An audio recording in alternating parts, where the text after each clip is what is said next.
सर्वे वेदा यदुपदमामनन्ति त्वपंसि सर्वाणि च यदुदन्ति यदिच्छन्तो ब्रह्मचर्यमुच्चरन्ति तत्ते पदं संग्रहेणो ब्रवीम्योम्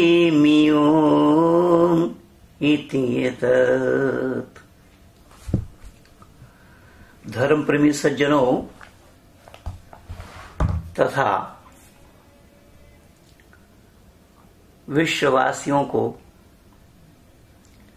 मैं ये संदेशा देना चाहता हूं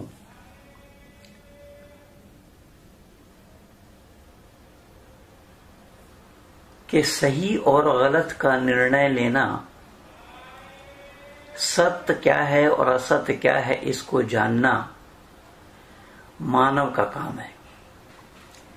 परमपिता परमात्मा ने मानव मात्र को अक्ल सलीम अता फरमाया है। विवेक और बुद्धि से इंसान को नवाजा है। ये इंसान विवेक और बुद्धिमान होने के कारण सही और गलत, सत्य और असत्य का निर्णय लेने के हकदार हैं। और इंसान कहलाकर, मानव बताकर जो सत्य को धारण नहीं करता, फिर वह मानव कहलाने के अधिकारी या हकदार हैं या नहीं, ये भली भांति हमें खुद को समझ लेना चाहिए। यही कारण बना कि आर्य समाज के संस्थापक ऋषि वरदेव दयानंद ने आर्य समाज के जो नियम बताए हैं, यद्यपि 1875 में आर्य समाज का नियम 28 रखा गया था। फिर दोबारा जब 1877 में आर्य समाज की स्थापना लाहौर में हुई तो आर्य समाज को 10 नियमों में आबद्ध किया गया। उन 10 नियमों में चौथा नियम में ऋषि लिख रहे हैं, सत्य को ग्रहण करने में और असत्य को छोड़ने में सर्वदा उद्यत रहना चाहिए। ये वैदिक मान्यता है, वैदिक परंपरा है। इसको मैं अरबी जुबान में भी कहा करता हूं, खुदू माँ सफा वर्गा माँ कजर, यानी जहां कहीं भी सफाई हो उस सफाई को ले लेना, जहां कहीं भी गंदगी हो उस गंदगी से बाज आना, ये इंसानियत है।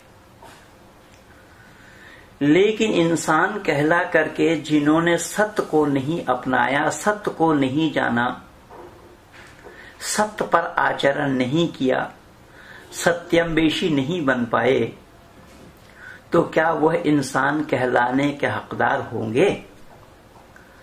यानी 2 हाथ, 2 पांव, आंख, कान, नाक ये सब रखना, क्या सिर्फ ये सब अंग प्रत्यंग के रहने से ही हम मानव कहलाने के, इंसान कहलाने के हकदार बनेंगे? या हमारे अंदर में मानवता होनी चाहिए? अगर मानवता नहीं है तो फिर हम मानव कहलाने के हकदार नहीं बनेंगे। तो मानव कौन है? मानवता क्या है? मानव वही है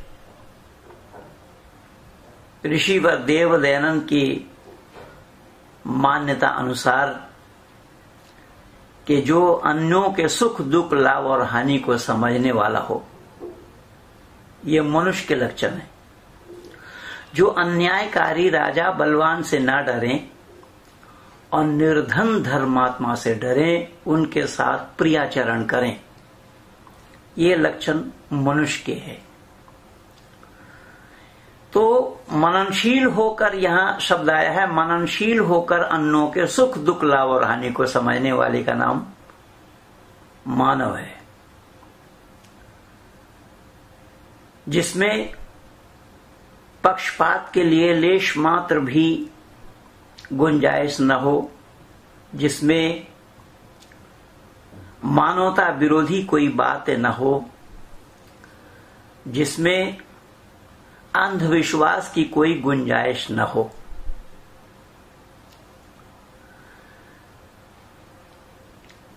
लेकिन आज विभिन्न दूरदर्शन या न्यूज चैनलों के माध्यम से जो अनाप शनाप प्रचार किया जा रहा है, हो रहा है,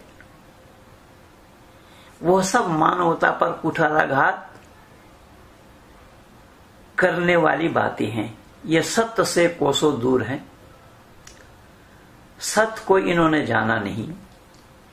अभी एक प्रकरण, वैसे प्रकरण तो मेरे सामने कई आए हुए हैं, मैं आहिस्ता आहिस्ता प्रयास कर रहा हूं। इसमें सबसे ज्यादा जो मानवता विरोधी काम हो रहा है वो हो रहा है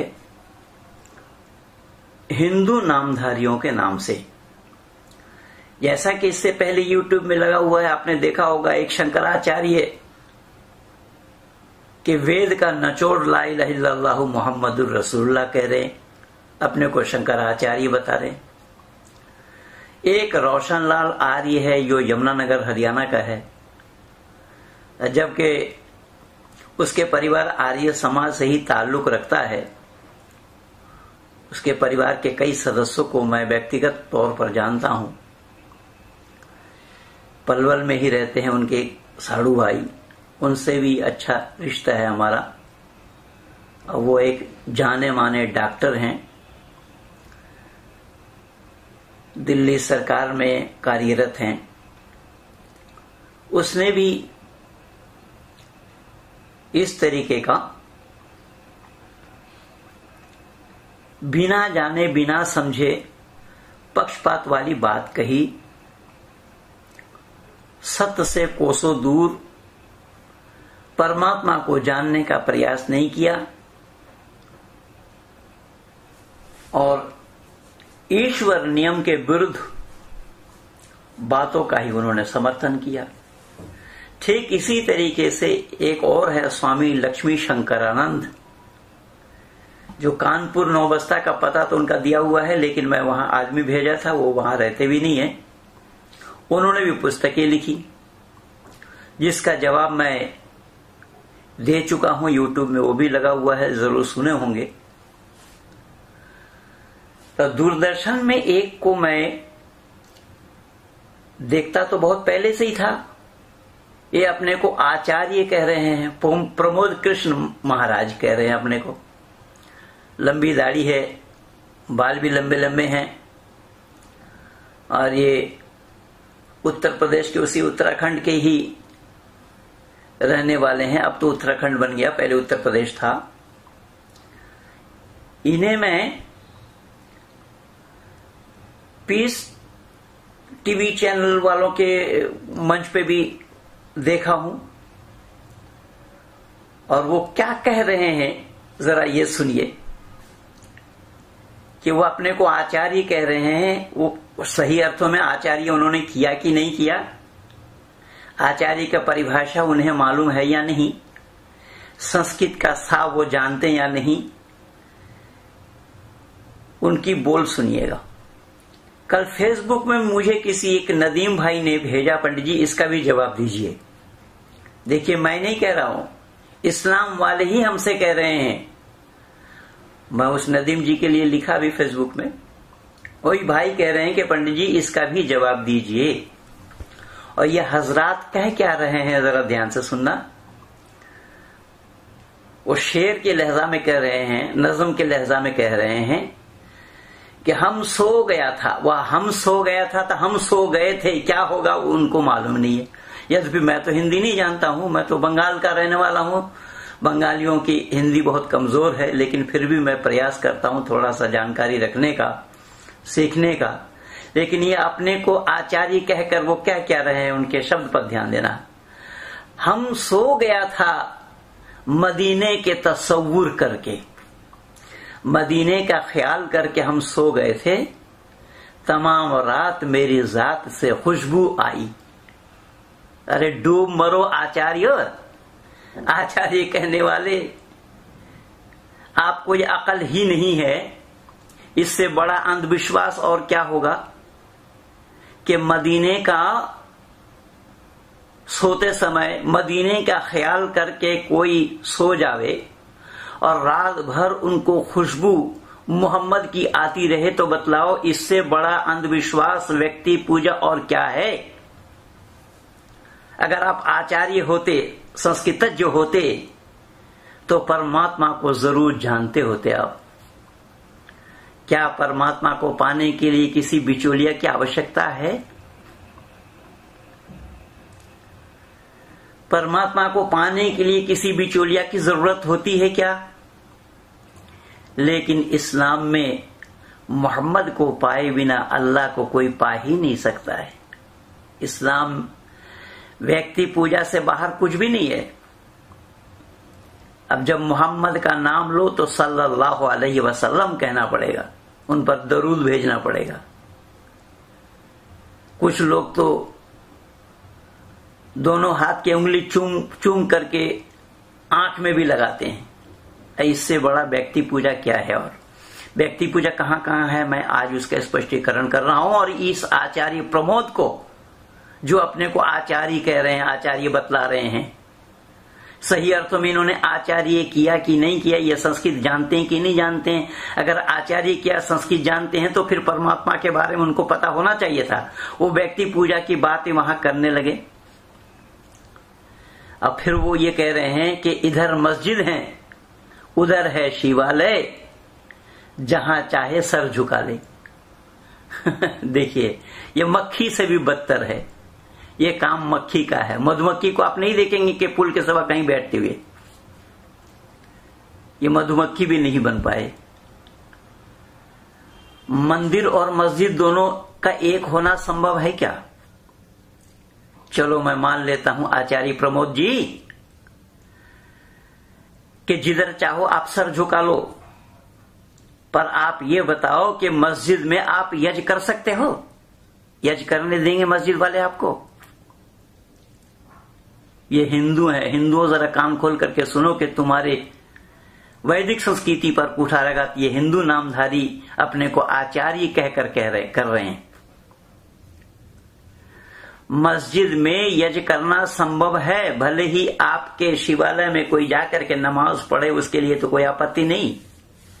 क्योंकि जो मैं कल दर्शाया भी था कि मोहनदास करमचंद गांधी जो रघुपति राघव राजा राम बोला, कुरान का पाठ उन्होंने हिंदुओं के मंदिर में किया, लेकिन गीता का पाठ किसी मस्जिद में नहीं कर पाए। और आप अगर दोनों तरफ सर झुकाना चाहते हो कि इधर मस्जिद है उधर शिवालय है, जहां चाहो सर झुका लो, तो जहां चाहो आप सर झुका लो, पर आप जिम्मेदारी के साथ ये बताओ कि मस्जिद में यज्ञ करने के लिए कोई इस्लाम वाले अनुमति दे देंगे क्या? इसके बावजूद भी आपका कहना यह है। और वेद में क्या आया है ईश्वर को पाने के लिए, उसे तो आपने जाना ही नहीं। वहां पर ओम सनो बंधुर्जनिता सविधाता धामानि वेद भुवनानि विश्वा यत्र देवा अमृतमानशान स्थितिये धामन धैर्यन्ते। ऐ लोगों, वह परमात्मा सब लोगों के भ्राता के समान सुखदायक, सब लोगों का नाम, स्थान और जन्मों को भी जानता है, सबका गुरु है, आचार्य है, राजा है और न्यायाधीश है। तो क्या करना चाहिए कि सब मिलकर उसी की उपासना करनी चाहिए। परमात्मा को छोड़कर और किसी की भी उपासना नहीं करनी चाहिए।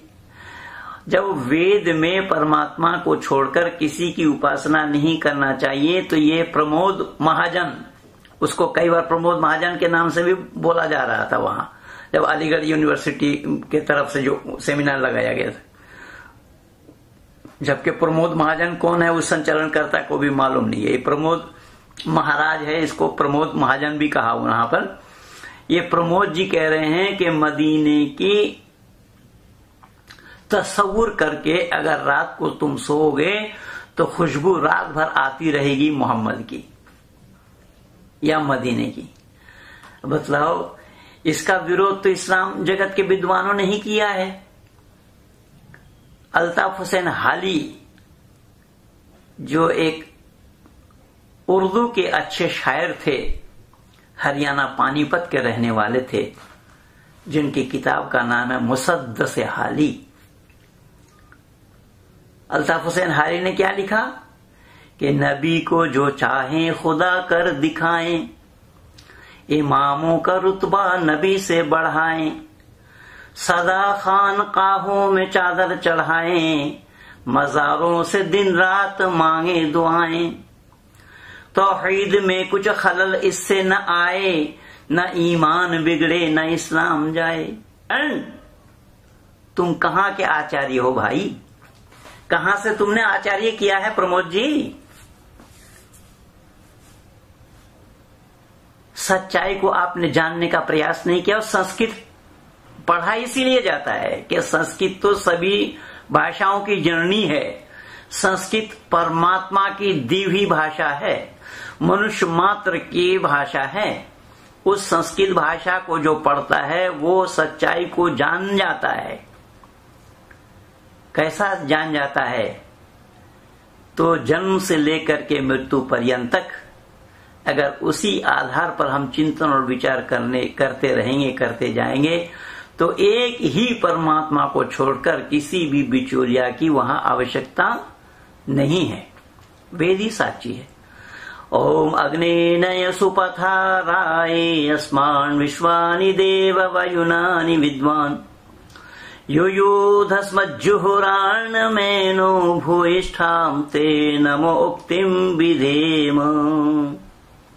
उस परमात्मा के लिए यहां कोई बिचौलिया की आवश्यकता है? लेकिन कुरान कहता है अल्लाह को पाने के लिए मोहम्मद को पाना पड़ेगा। मोहम्मद को पाए बिना अल्लाह को कोई पा ही नहीं सकता। अब ये आचार्य उसी का ही बखान कर रहे हैं।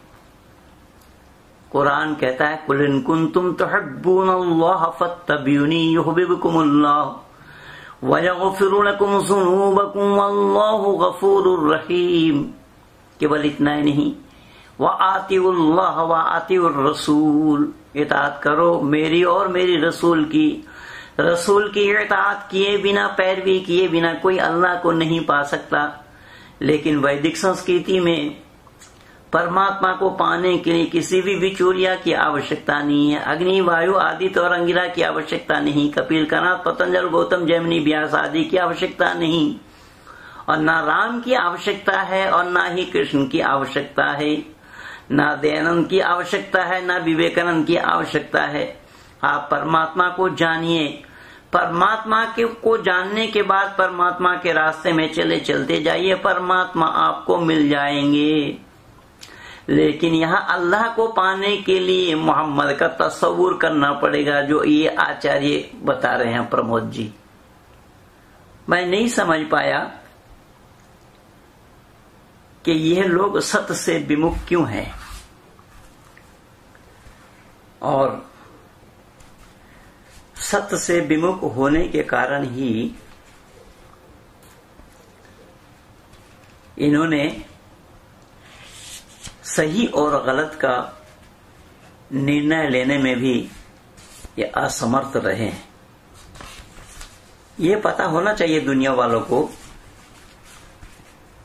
कि जो एक ईश्वरवाद की बात कुरान वाले करते हैं, तो सही अर्थों में कुरान में एक ईश्वरवाद की बात है या नहीं, इसको जरा ध्यान से सुनिए। मैं कुरान का हवाला दिया कि मोहम्मद को पाए बिना कोई अल्लाह को नहीं पा सकता। इनके कलमा में भी मोहम्मद का नाम जुड़ा हुआ है। ला इलाहा इल्लल्लाह तक कंप्लीट नहीं है जब तक कि मोहम्मदुर रसूलुल्लाह ना कह ले। अशहदु अल्ला इलाहा इल्लल्लाह वहदहु ला शरीका लह, के गवाही देता हूं मैं नहीं है कोई माबूद अल्लाह को छोड़कर वो अल्लाह एक है, इतना कहे कोई तो भी मुसलमान नहीं बन सकता जब तक कि वह अशहदु अन्ना मुहम्मदन अब्दुहु व रसूलु न कह ले। यानी मोहम्मद को अल्लाह का रसूल जब तक नहीं मानेगा मुसलमान नहीं बन सकता। केवल इतना ही नहीं, अल्लाह के पास पक्षपात देखिए कि मोहम्मद आखिरी पैगंबर हैं, शेष नबी हैं। कुरान ही साक्षी है, कुरान ही गवाह है। व खातमन नबीन वकान अल्लाहु बिकुल्लि शैइन अलीमा, कि नबियों का यहीं तक खात्मा है, इसके बाद कोई नबी आने वाले नहीं हैं। लेकिन इस्लामिक तवारीख और इनके सिद्धांतिक किताब के अनुसार कि दुनिया बनाने से पहले अल्लाह ने मोहम्मद का नूर बनाया और अल्लाह ने सभी पैगंबरों में सबसे ज्यादा मर्यादा मोहम्मद को दिया। उसे देना भी चाहिए, क्योंकि मोहम्मद के सिवा मुंह बोले बेटे की पत्नी से किसी ने निकाह नहीं करी और ये निकाह कराने वाले अल्लाह हैं। देख लीजिए सूरह अहज़ाब आयत नंबर 37 को। मैं नहीं कह रहा, कुरान कह रहा है। ये बहुत जगह मैं बोल रखा हूं इसको। जवाब देकर फंसाया, बेचारे ने जवाब देकर फंसाया इस्लाम को, जो मुशफिक सुल्तान को लिखा हूं उस पुस्तक में भी है पूरा विस्तार रूप से। तो अल्लाह सबसे ज्यादा पसंद इन्हीं को किया, मोहम्मद को, क्यों? जो अल्लाह निकाह कराई और पैगंबर का निकाह अल्लाह को कराना नहीं पड़ा और ना कोई और पैगंबर किसी मुंह बोला बेटे के पत्नी से शादी करी। अभी देखिए ये अल्लाह का पक्षपात है कि नहीं है। किंतु वेद के परमात्मा के अंदर में किसी प्रकार का लेश मात्र भी पक्षपात के गुंजाइश आप नहीं पाएंगे। खैर, मैं यहां आचार्य प्रमोद कृष्ण जी को जवाब देने के लिए बैठा कि इन बेचारे को मालूम नहीं है। यद्यपि कल वाली रिकॉर्डिंग में मैं संकेत थोड़ा सा किया था, आज उसको विस्तार रूप से फिर बता रहा हूं कि अल्लाह ने मोहम्मद को अपने साथ कहां कहां जोड़ा, कैसे कैसे जोड़ा, वो देखिएगा। समग्र नमाज के अंदर में भी मोहम्मद का नाम, मुझे तो ऐसा लगा कि जितना बार अल्लाह का नाम नहीं लिया जाता उससे ज्यादा मोहम्मद का नाम लिया गया है। अजान से ही मैं फिर शुरू करता हूं। अजान खत्म होने के बाद यह बतलाते हैं हर मुसलमान दिन भर में 5 बार इन्हीं बातों को दोहराते हैं। किससे? अल्लाह से। क्या कहते हैं? अल्लाहुम्मा रब्ब हाज़िहि द्दअवति त्ताम्मा वस्सलातिल क़ाइमति आति मुहम्मदिनिल वसीला वल फज़ीला वद्दरजतर रफ़ीआ वब्असहु मक़ामम महमूदनिल्लज़ी वअदतहु वरज़ुक़ना शफ़ाअतहु इन्नका ला तुख़लिफ़ुल मिआद। हर मुसलमान अजान के बाद अल्लाह से ये फरियाद कर रहे हैं कि ऐ अल्लाह, ऐ परवरदिगार, तूने सुन लिया इस पुकार को जो मुकम्मिल है और कायम होने वाली नमाज के हजरत मोहम्मद मुस्तफ़ा सल्लल्लाहु अलैहि वसल्लम को वसीला और फजीलत और बुलंद दर्जा अता फरमा। मोहम्मद के ऊपर फजीलत और वसीला, यानी वसीला के माने है चेन। मोहम्मद के बगैर, यानी मोहम्मद के बगैर अल्लाह को कोई पा नहीं सकता। अल्लाह तक पहुंचाने के लिए मोहम्मद वसीला है और उसका दर्जा बुलंद अता फरमा।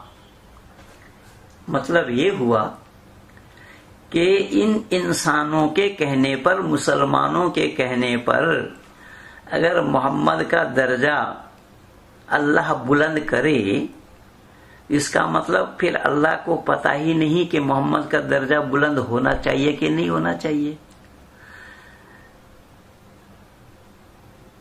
ये आचार्य प्रमोद जी जिस मदीना का तसव्वुर करके सो रहे हैं, जिस मदीना का तसव्वुर करके ख्याल करके सो रहे हैं और मोहम्मद की खुशबू आ रही है, मदीने की खुशबू आ रही है रात भर उनके पास, और वो सोए हैं भारत में, खुशबू आ रही है उनको अरब से, मक्का से और मदीना से।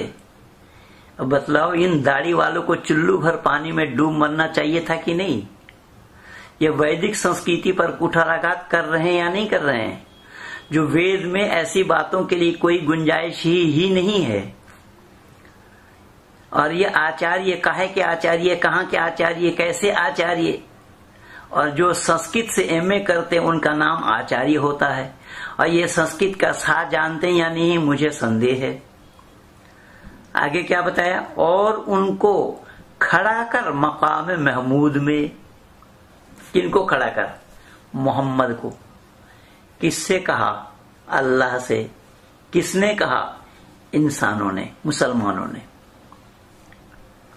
जिसका तूने उससे वादा किया है, जिसका तूने उससे वादा किया, यानी अल्लाह ने वादा किया। किससे? मोहम्मद से।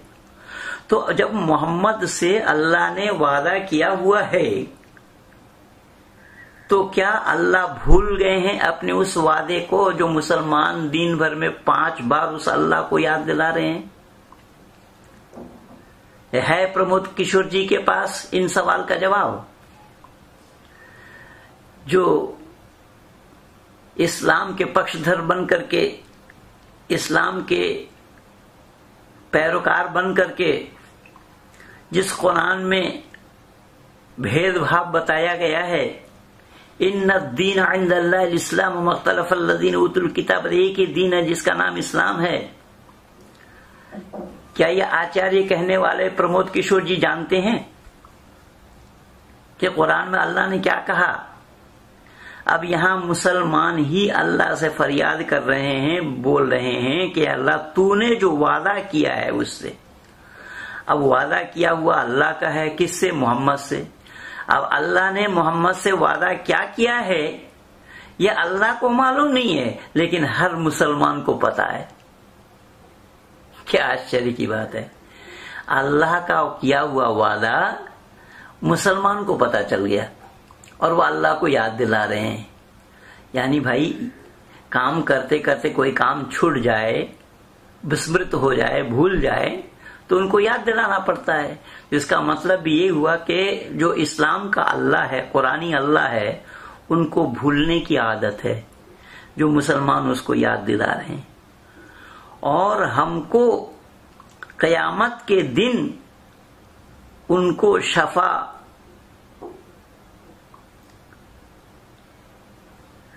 शफाअत नसीब कर। किनको? हमको और उनको शिफाअत नसीब कर। हमें किसी तरीके से कोई भी बीमारी में मुब्तला ना हो जाएं, हम स्वस्थ रहें, तंदुरुस्त रहें। और मोहम्मद के लिए भी ये बात है, बेशक तू वादा खिलाफी नहीं करता। देखिए क्या कमाल किया है।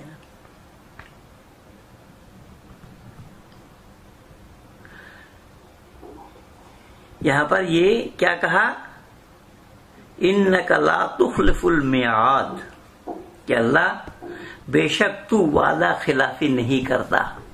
इसका मतलब ये हुआ कि शायद अल्लाह को वादा खिलाफी करने जैसी आदत होगी, तो मुसलमान उनको याद दिला रहे हैं कि अल्लाह तू वादा खिलाफी नहीं करता। तो वादा खिलाफी की बात अल्लाह के लिए लगाना, बताइए अल्लाह पर लांछन हो रहा है या नहीं हो रहा है? इसीलिए तो मैं कहता हूं कि अल्लाह में और ईश्वर में भेद है। ईश्वर के लिए इस प्रकार की तौहीनी वाली बात, जो परमात्मा पर दोष आरोपण हो, वैदिक सिद्धांत में ऐसी कोई बात ही नहीं है जहां पर परमात्मा पर दोष आरोपण किया जाता हो, परमात्मा पर दोष लगता हो। परमात्मा पर दोष लगने वाली कोई बात वेद में नहीं है।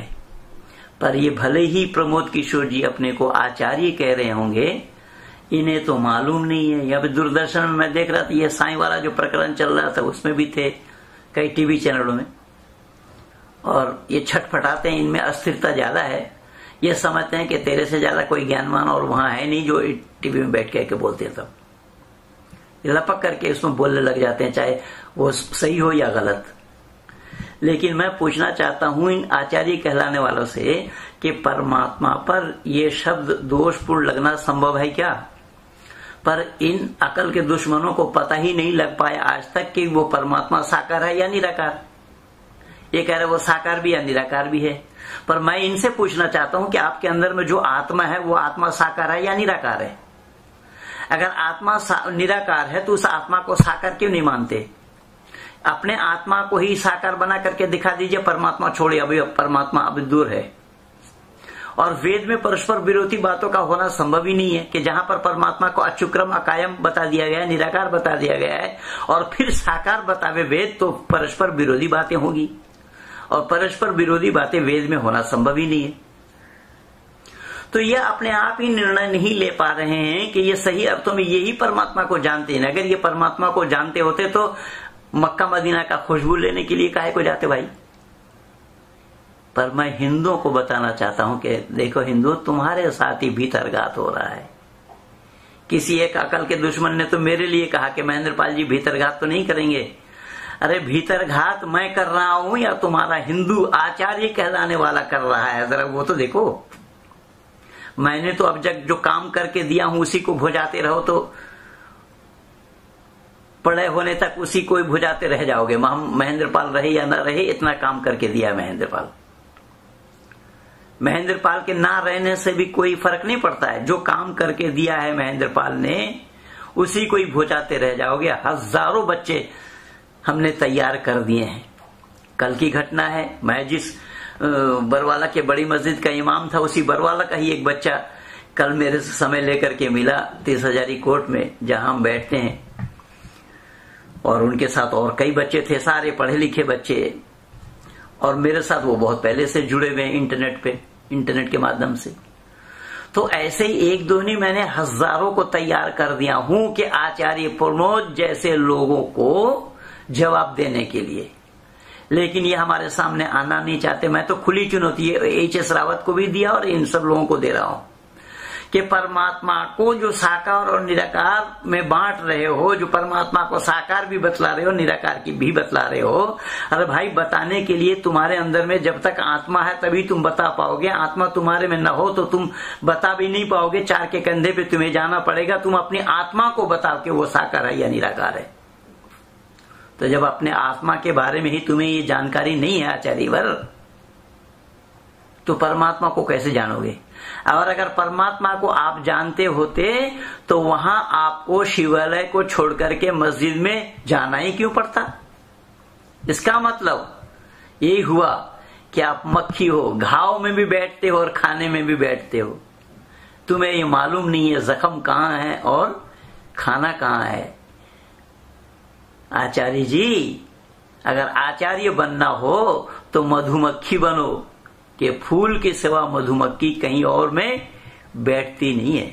तुम्हें फूल और जख्म का पहचान ही नहीं है, जो मक्खी बन करके मस्जिद में भी जा रहे हो और शिवालय में भी जा रहे हो।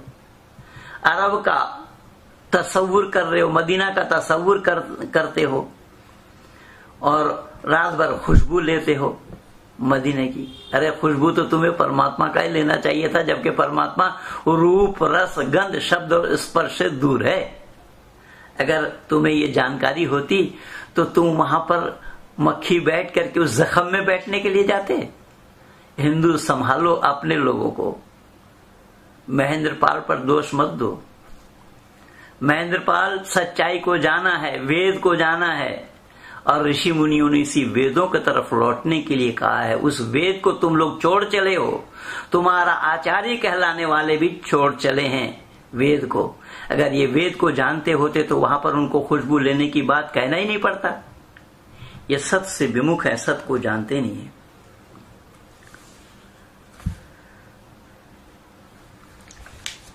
यहां पर आप देखेंगे कि उसी नमाज में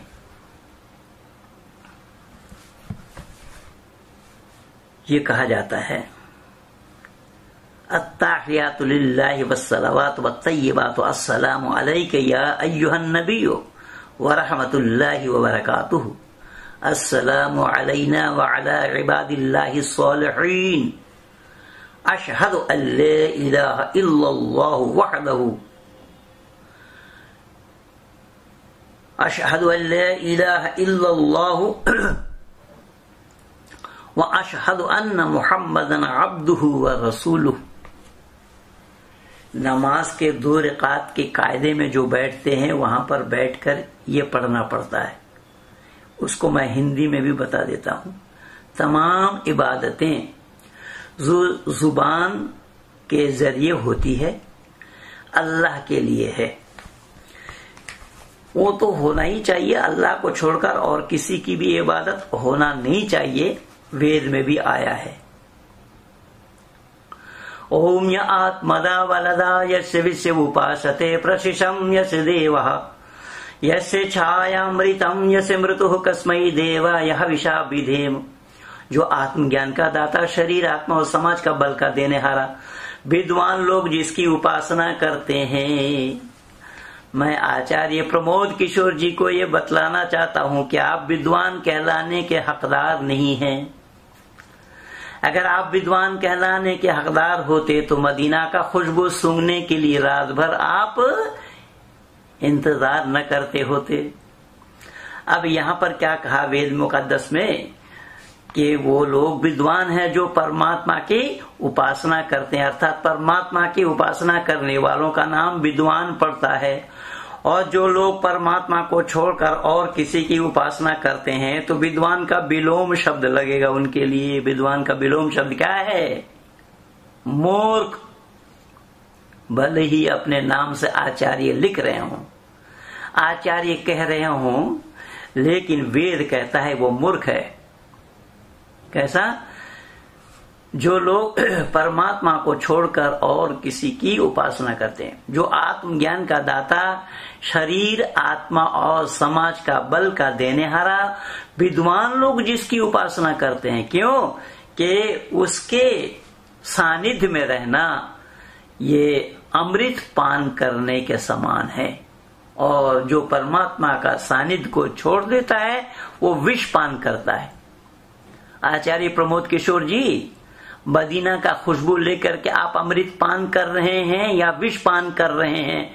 पढ़िए उस वेद मंत्र को, पढ़िए उस वेद को। पर वेद तो आप जानते ही नहीं है, वेद के बारे में तो आपको मालूम ही नहीं है। अगर वेद के बारे में मालूम हो जाता तो मदीना का खुशबू लेने के लिए क्यों जाते? ये सारा काम वेद विरुद्ध हो रहा है, और वेद विरुद्ध काम करने के बाद भी यह अपने को आचार्य कह रहे हैं, आचार्य बतला रहे हैं। हिंदू, ये वेद आपका ही है और आपने नहीं जाना। जब आपके आचार्य को नहीं मालूम तो आप कहां से जानोगे? अब यहां क्या कहा गया? और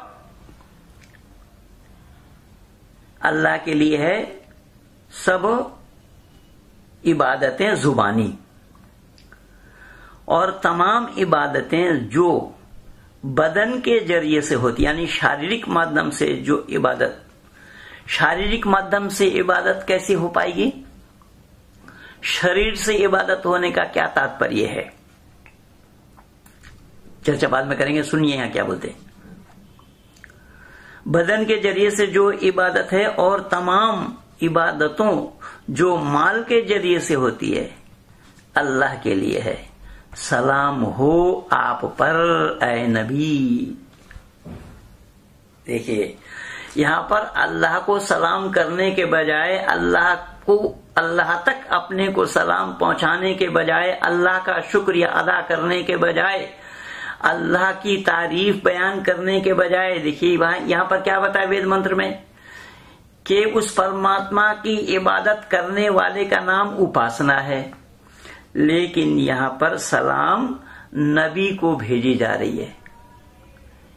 ये प्रमोद किशोर जी अपने को आचार्य कह रहे हैं, या ये उसी नबी की चर्चा कर रहे हैं जिस नबी को छोड़ करके कोई अल्लाह को पा ही नहीं सकता है। जो व्यक्ति पूजा है, पूरा व्यक्ति पूजा है। ये मूर्ति पूजते हैं, वहां व्यक्ति की पूजा है। आगे क्या बोला? और रहमत हो अल्लाह की और उसकी बरकतें, सलाम हो हम पर और बंदों पर अल्लाह के जो नेक हैं। देखिए, जो नेक बंदे हैं उन पर अल्लाह की रहमत हो। मैं गवाही देता हूं नहीं कोई माबूद सिवा अल्लाह के, और गवाही देता हूं मैं मोहम्मद सल्लल्लाहु अलैहि वसल्लम अल्लाह के बंदे और उसके रसूल हैं। ये नमाज के अंदर में पढ़ा जा रहा है, बोला जा रहा है, अल्लाह से फरियाद किया जा रहा है। केवल इतना नहीं, आगे है भी है। क्या है? अल्लाहुम्मा सल्लि अला मुहम्मदिन व अला आलि मुहम्मदिन कमा सल्लैता अला इब्राहीम व अला आलि इब्राहीम इन्नका हमीदुम मजीद। ऐ अल्लाह, रहमत नाजिल फरमा मोहम्मद सल्लल्लाहु अलैहि वसल्लम पर। यहां अल्लाह से फरियाद किया जा रहा है कि अल्लाह तू मोहम्मद सल्लल्लाहु अलैहि वसल्लम पर रहमत नाजिल फरमा। मोहम्मद के जिंदगी में अल्लाह ने नाजिल फरमाई रहमत या नहीं, मुझे संदेह है। अगर अल्लाह रहमत नाजिल फरमाते होते तो फिर मोहम्मद साहब को उहुद के लड़ाई में अपना दांत क्यों तोड़वाना पड़ता? अगर अल्लाह की रहमत होती उन पर। अब अल्लाह ने वहां रहमत नहीं की, इसीलिए मुसलमान सब अल्लाह से फरियाद कर रहे हैं। जितने भी नमाजी हैं वो नमाज पढ़ते समय सब इसी को दोहराते हैं, दोहराना पड़ता है, वरना नमाज पूरी नहीं होगी। अब ये अल्लाह से फरियाद कर रहे हैं कि उस समय तू भले ही रहमत नहीं फरमाया होगा, अगर रहमत तू फरमा देता तो मोहम्मद को अपना दांत तोड़वाना नहीं पड़ता। इसीलिए हम सारे मुसलमान मिलकर के अल्लाह तेरे से फरियाद कर रहे हैं कि तू रहमत फरमा। किस पर? हजरत मोहम्मद मुस्तफा सल्लल्लाहु अलैहि वसल्लम पर और उनके आल हजरत मोहम्मद की वैसे ही रहमत नाजिल फरमाई तूने इब्राहिम और उनके आल, इब्राहिम के आल पर। बेशक तू शरीफ के लायक है, तू बेशक तू तारीफ के लायक है, बड़ी बुजुर्गी वाला है। हाँ, तारीफ के लायक तो है परमात्मा, इसमें कोई संदेह नहीं है, लेकिन परमात्मा अल्लाह नहीं है कि यह जो दोष अल्लाह पर लग रहा है, यह दोष परमात्मा पर लगना संभव नहीं है। परमात्मा किसी एक व्यक्ति विशेष पर अपनी रहमत नहीं करते, रहमत नहीं भेजते। चाहे वो कपिल कानाथ, पतंजल, गौतम, जैमिनी, व्यास आदि ऋषियों से लेकर के और आचार्य प्रमोद किशोर तक परमात्मा का एक व्यक्ति के ऊपर रहमत नहीं होती। परमात्मा की रहमत उस पर होती है जो परमात्मा के रास्ते पर चलते हैं, परमात्मा को जानकर जो उस परमात्मा को पुकारते हैं, परमात्मा के आदेश का पालन करते हैं। इसीलिए उपासना का परिभाषा भी ऋषि वरदेव दयानंद ने यही लिखा है, ईश्वर आज्ञा का पालन करना ही उसकी उपासना है। इसलिए हमारे यहाँ पर इस ईश्वर स्तुति, उपासना और प्रार्थना, तीन प्रकार की बातें ऋषि वरदेव दयानंद ने कही है कि उसकी स्तुति क्या है कि उसकी प्रशंसा करना, उसकी तारीफें बयान करना, उसकी हमद और सना बयान करना, उसकी प्रशंसा करना। पर यहाँ परमात्मा के प्रशंसा करने की बात है, लेकिन यहाँ अल्लाह की तारीफ किए बिना मोहम्मद की तारीफ की जा रही है और अल्लाह से फरियाद किया जा रहा है तू मोहम्मद पर अपना रहमत पर बरसा। केवल इतना ही नहीं, आगे और भी है। क्या है? अल्लाहुम्मा बारिक अला मुहम्मदिन व अला आलि मुहम्मदिन कमा बारकता अला इब्राहीम व अला आलि इब्राहीम इन्नका हमीदुम मजीद। अल्लाह, बरकत नाजिल फरमा मोहम्मद सल्लल्लाहु अलैहि वसल्लम पर और आल पर मोहम्मद की जैसे बरकत नाजिल फरमाई तूने इब्राहिम पर और उनके आल पर, इब्राहिम के आल पर। बेशक तू तारीफे लायक बड़ा ही बुजुर्गी वाला है। अच्छा बंधु, जरा विचार करके देखना, अगर अल्लाह व्यक्तिगत तौर पर इब्राहिम के वंशजों पर अगर रहमत की होगी तो औरों के साथ समानता, औरों के साथ समान व्यवहार उस परमात्मा का होना होगा या नहीं होगा? इसीलिए ये सब पक्षपात का दोष लग रहा है अल्लाह पर, जिसको आचार्य प्रमोद आचार्य कहलाने वाले ने नहीं जाना। ये अल्लाह पर पक्षपात का दोष लगना तो संभव है, लेकिन परमात्मा पर पक्षपात का दोष लगना संभव ही नहीं है, क्योंकि वह परमात्मा किसी वर्ग विशेष का नहीं है, कोई संप्रदाय विशेष का नहीं है, किसी मुल्क वालों का नहीं है, वो समग्र प्राणी मात्र का है परमात्मा। और परमात्मा का आदेश का पालन करने के लिए मनुष्य मात्र को ही यह अवसर प्राप्त हुआ है। मनुष्य को छोड़ करके यह अवसर औरों को किसी को नहीं मिला। लेकिन इतनी छोटी सी बात को ही ये आचार्य कहने वाले नहीं जानते हैं कि परमात्मा का उपदेश क्या है। जो अल्लाह पक्षपाती है, जो अल्लाह पक्षपात करता है, जो एक व्यक्ति विशेष पर अपना रहमत भेजता है, इब्राहिम पर रहमत भेजता है, और वो इब्राहिम और इस्माइल, इब्राहिम को खलीलुल्लाह बताया जाता है, अल्लाह का दोस्त बताया जाता है, इस्माइल को ज़बीहुल्लाह बताया जाता है। अभी ये हज करने के लिए जा रहे हैं, वहां पर सब जा करके यही करेंगे। तब ये आचार्य कहलाने वाले ये नहीं जान पाए जिस वेद में आत्म सर्वभूतेषु की बात कही गई, उपदेश दिया गया, समस्त आत्माओं को अपने आत्मा के समान जानने की बात कही गई, और अल्लाह ने वहां पर कुर्बानी देने की बात की, और मोहम्मद ने ये सारा काम किया। हज में मोहम्मद ने जो किया उसी को करना ही हज है, यानी व्यक्ति पूजा इसी का ही नाम है। मोहम्मद ने जो जो किया उसी को करना, उसी का अनुसरण करना, उसी के नक्शो कदम पर चलना। वो जहां जहां से गए हैं वहीं वहीं से जाना, जहां जहां से वापस आए हैं वहीं वहीं से वापस आना।